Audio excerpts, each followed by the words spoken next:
안녕하세요. 오늘은 스타트업 아이디어, 정말 그 시적점에 대한 이야기를 좀 깊게 나눠볼까 합니다. Y 컴비네이터가 제시하는 통찰들을 쭉 훑어보면서요. 어떻게 하면 좀 더 성공 가능성 높은 아이디어를 찾고 또 흔히 저지르는 실수는 피할 수 있을지 그 핵심을 파헤쳐보는 게 오늘 저희 목표입니다. 이 정보들이 여러분께 실질적인 도움이 되기를 바랍니다. 네, 반갑습니다. Y 콤비네이터, YC라고 많이 부르죠. 여기가 정말 수많은 성공 사례, 또 지원서 검토 경험 이런 걸 바탕으로 해서요. 어떤 아이디어가 좋은 시작점이 될 수 있는지 그 특징들을 분석해놨어요. 이게 단순히 운에 맡기는 게 아니라 성공 확률 자체를 높이는 어떤 체계적인 접근법을 제시하는 거죠.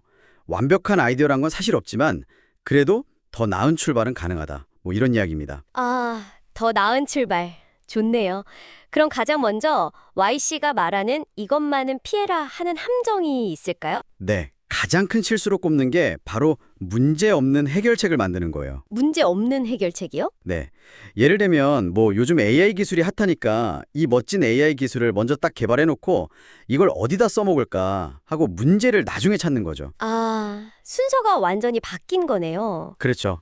YC에서는 문제와 사랑에 빠져라 이런 말까지 하거든요. 사용자가 정말 중요하게 생각하고 아파하는 그 진짜 문제에서 시작하는 게 핵심이라는 겁니다. 문제와 사랑에 빠져라. 와, 와닿는데요. 그리고 또 하나 조심해야 할 게 타르 구덩이 아이디어라는 건데요. 타르구덩이요. 뭔가 빠지면 헤어나오기 힘든 그런 느낌인데요. 네, 정확해요. 예를 들면 친구들하고 약속 잡는 앱 같은 거요. 듣기에는 되게 그럴듯해 보이고 필요할 것 같잖아요. 근데 이게 구조적인 이유 때문에 성공하기가 정말 어려운 아이디어들이 있어요. 아, 저도 비슷한 애 몇 번 본 것 같은데 다들 크게 성공하지 못한 것 같더라고요. 맞아요.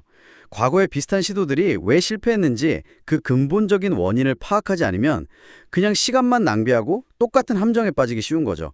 그냥 이거 될 것 같은데 하는 느낌만으로는 부족하다는 거예요. 그렇군요. 그럼 반대로 처음 떠오른 아이디어에 그냥 확 꽂혀서 무조건 뛰어드는 거나 아니면 너무 완벽한 아이디어만 기다리다가 아예 시작도 못하는 거, 이것도 문제겠네요. 네, 그것도 당연히 문제입니다. 그래서 YC는 일단 좋은 출발점이 될 만한 아이디어를 찾는 게 중요하다고 강조해요. 어차피 사업을 진행하다 보면 아이디어는 계속 변하고 발전하게 마련이거든요. 처음부터 완벽할 필요는 없는 거죠. 네, 맞아요. 시작이 중요하니까요. 그럼 어떤 기준으로 이게 좋은 출발점인지 판단할 수 있을까요? Y씨가 제시하는 기준 같은 게 있나요? 네, 여러 가지 질문들을 던져보라고 하는데요. 그중에서도 제가 생각하기에 가장 중요한 건 바로 창업자 시장 적합성입니다. 파운더 마켓핏이라고 하죠. 파운더 마켓 핏. 창업자와 시장이 잘 맞아야 한다. 네, 정확히는 이 아이디어를 당신의 팀이 실행하기에 정말 최적인가? 이걸 묻는 거예요. 예를 들어서 건설업계 경험이 풍부한 사람이랑 뛰어난 개발자가 딱 만나서 건설 현장 도면 관리 앱 플랜그리드를 만들었다. 이러면 정말 성공적인 사례죠. 팀의 배경이나 전문성이 아이디어랑 딱 맞아 떨어지는 거예요. 남들한테 아무리 좋아 보이는 아이디어라도 우리 팀이랑 안 맞으면 소용없다는 거죠. 와, 그건 정말 중요하겠네요. 우리 팀이 제일 잘할 수 있는 걸 해야 한다는 거군요. 또 다른 기준은 뭐가 있을까요? 시장 크기도 당연히 봐야 합니다. 지금 당장 시장 규모가 1조 원, 그러니까 10억 달러 이상으로 크거나 아니면 지금은 좀 작더라도 성장세가 어마어마하게 빠른 시장, 둘 중 하나는 돼야 한다는 거죠. 아, 그 코인베이스 사례가 딱이겠네요. 2012년에 시작할 때 비트코인 시장 자체는 정말 작았잖아요. 네, 맞아요. 엄청 작았죠. 하지만 그 성장 가능성, 그 잠재력을 본 거죠. YC도 그걸 높이 평가했고요. 문제 자체의 심각성도 중요하다고 들었어요. 네, 맞아요. 사용자들이 이 문제를 해결하기 위해서 정말 돈을 낼 의향이 있나, 얼마나 간절한가, 이걸 따져봐야 해요. 예를 들어 스타트업들한테는 신용카드 발급이 되게 어려웠거든요. 그 문제를 브렉스라는 회사가 파고들어서 해결해줬죠. 마땅한 대안이 없어서 사용자들이 큰 고통을 겪고 있었다. 이건 정말 좋은 문제입니다. 대안이 없을 정도의 고통, 확실히 강력한 동기가 되겠네요. 근데 경쟁자가 이미 많으면 좀 불리하지 않나요? 꼭 그렇지만은 않아요. YC는 오히려 경쟁자가 있다는 게 시장이 존재한다는 증거일 수 있다고 봐요. 그렇게 생각할 수도 있군요. 네, 다만 중요한 건 기존의 강자들이 놓치고 있는 어떤 새로운 통찰이나 접근법이 우리에게 있어야 한다는 거죠. 예를 들어 클라우드 스토리지 시장, 경쟁 엄청 치열했잖아요. 근데 드롭박스는 기존 서비스들이 너무 사용하기 불편하다는 점을 파고들었어요. 그 기술적인 통찰, 사용자 경험 개선에 대한 집중, 그게 성공 요인이었죠. 아, 그냥 경쟁자가 많다고 포기할 게 아니라 그 안에서 차별점을 찾으라는 거군요. 그렇죠. 그리고 외부 환경의 변화, 이것도 새로운 기회를 만들어줍니다. 뭐 새로운 기술이 등장한다거나 정부 규제가 바뀐다거나 아니면 사회적인 트렌드가 변하는 것들이요. 예를 들면 어떤 게 있을까요? 배달 경제가 엄청 성장했잖아요. 그러면서 기업들이 배달 기사님들 신원을 빠르고 정확하게 확인해야 할 필요성이 커졌어요. 이 기회를 딱 포착해서 API 기반으로, 그러니까 소프트웨어끼리 쉽게 연동되는 방식으로 신원 조회 서비스를 제공한 체카라는 회사가 크게 성공했죠. 이런 변화의 흐름 속에서 기회를 읽는 눈이 정말 중요합니다. 와, 체크 사례는 정말 시의적절했네요. 변화를 잘 읽어야겠군요. 아까 잠깐 아이디어 공간이라는 개념도 언급하셨는데 이건 뭔가요? 좀 더 설명해 주실 수 있나요? 네, 아이디어 공간이라는 건데요. 특정 아이디어 하나에만 너무 매몰되지 말고 좀 더 넓게 보라는 거예요. 예를 들어 병원용 소프트웨어라든지 핀테크 인프라처럼 서로 연관된 아이디어들의 집합, 그 전체 영역을 공간으로 보는 거죠. 아, 특정 아이템이 아니라 그 아이템이 속한 더 큰 카테고리나 분야를 보라는 말씀이시군요. 네, 맞습니다. 왜냐하면 성공 확률이 높은 소위 비옥한 공간을 잘 선택하면 혹시 처음에 생각했던 아이디어가 잘 안 풀려더라도 그 공간 안에서 다른 좋은 기회를 찾기가 훨씬 수월해지거든요. 피봇이 용이해지는 거죠. 데이터 통합 툴 회사인 파이브트렌 같은 경우도 처음부터 지금의 아이템을 한 건 아니었어요. 계속 같은 데이터 관련 공간 안에서 여러 시도를 하다가 결국 성공적인 제품을 찾아낸 거죠. 와, 그건 정말 중요한 관점이네요. 한 우물만 파는 게 아니라 가능성 있는 밭 자체를 잘 골라야 한다는 거군요. 그렇죠. 유연하게 대처할 수 있는 기반이 되는 셈이니까요. 그리고 또 흥미로운 게 겉으로 보기에는 좀 별로 같아 보이는데 실제로는 성공 가능성이 꽤 높은 아이디어 유형들이 있다는 거예요. 오, 별로 같아 보이는데 좋다고요? 어떤 것들이죠? 첫 번째는 시작하기 되게 어려워 보이는 아이디어예요. 예를 들어 스트라이프처럼 결제 시스템을 구축하려면 뭐 복잡한 금융 제휴나 기술적인 장벽이 높잖아요. 네, 그쵸. 아무나 쉽게 못할 것 같은데요. 바로 그거예요. 진입 장벽이 높아 보이니까 경쟁자들이 쉽게 뛰어들 생각을 못해요. 그게 오히려 기회가 될 수 있다는 거죠. 아, 어려우니까 오히려 경쟁이 덜 치열해지는군요. 일리가 있네요. 두 번째는요? 두 번째는 좀 지루해 보이는 분야의 아이디어예요. 예를 들면 구스토라는 회사가 하는 급여 관리 소프트웨어 같은 거요. 아, 급여 관리. 뭐 그렇게 막 신나고 재밌는 분야는 아니죠? 네. 근데 재미없어 보인다는 이유만으로 많은 사람들이 그냥 지나치는 거죠. 하지만 그 안에도 분명히 해결해야 할 중요한 문제들이 숨어 있을 수 있거든요. 남들이 외면하는 것에 기회가 있을 수 있다는 겁니다. 그렇군요. 섹시해 보이지 않아도 중요한 문제들이 많다는 거. 세 번째는 뭔가요? 세 번째는 아까 잠깐 이야기 나눴던 건데요.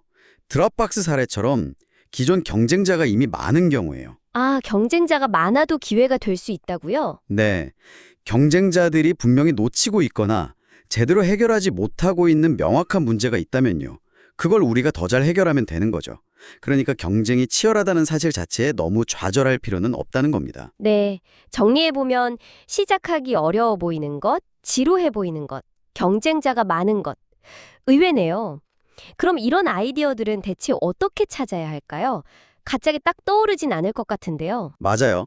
YC 분석에 따르면 최고의 아이디어는 창업자가 뭔가 자기 경험 속에서 자연스럽게 발견하는 경우가 많다고는 해요.